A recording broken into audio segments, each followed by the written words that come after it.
Hello, চলো আজ একটা শপিং ভ্লগ শেয়ার করা যাক তোমাদের সাথে। এটা যদিও অনেক দিন আগে চৈত্র মাসের সময়, সেদিন কিন্তু প্রচণ্ড রোদ ছিল। আমরা চলে গেছিলাম রাধামণি, আর ওখানে আমার মাসিও ছিল। তো রাধামণিতে মনে হয় এই যে শাড়ির যে হাটটা, ওখানে অনেক দোকান আছে, এটা মনে হয় সবাই জানে। তারপর একটা শাড়ির গোডাউনে আমরা চলে গেছিলাম। এখানে এই ইন্ডিগো শাড়িটা আমি নিয়েছিলাম, এটা আমার ভালো লাগছিল। এখানে কিন্তু অনেক রকম বেনারসি ছিল, অনেক কালারও ছিল। ওখান থেকে চলে গেছিলাম একটা নাইটির দোকানে, ওখান থেকে আমি দুটো নাইটিও কিনেছি। তারপরে চলে গেছিলাম একটা বেড কভারের দোকানে, আর এই বেড কভারগুলো না এখন প্রচুর ট্রেন্ডিংয়ে চলছে। আর রায়ার জন্য এই সুন্দর সাদা জামাটা আমার অনেক পছন্দ হয়েছিল, তাই জন্য নিয়েছিলাম।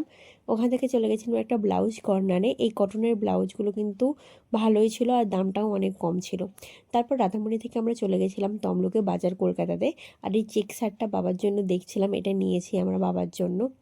আর ভাইয়ের জন্য এই বাড়িতে পরার এই প্যান্টগুলো দুটো নিয়েছি, এগুলো 150 টাকা করে, অনেক ভালো বাড়িতে পরার জন্য। ওখান থেকে চলে গেছিলাম জিও মার্টে। জিও মার্টে গিয়ে কিছু গ্রসারি আমাদের নেওয়া ছিল, তেল নিয়েছিলাম, আরও কয়েকটা জিনিস আমরা নিয়েছিলাম। নিয়ে সেদিন কিন্তু সারাদিনটাই আমাদের কেনাকাটা করতে চলে গেছিলো আর কি।